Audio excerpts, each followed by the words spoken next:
Removing the drive cage assembly.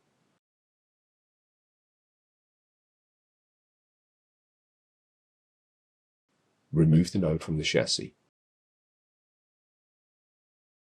Remove all the installed drives and drive fillers.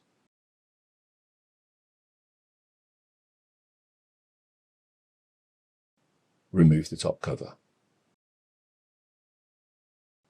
Disconnect all the cables from the drive backplane. Remove the screws from the left and right sides of the node that secure the cage to the node.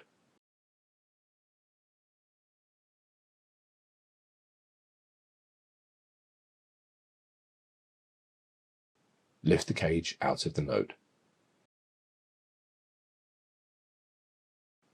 Remove the two screws that secure the backplane.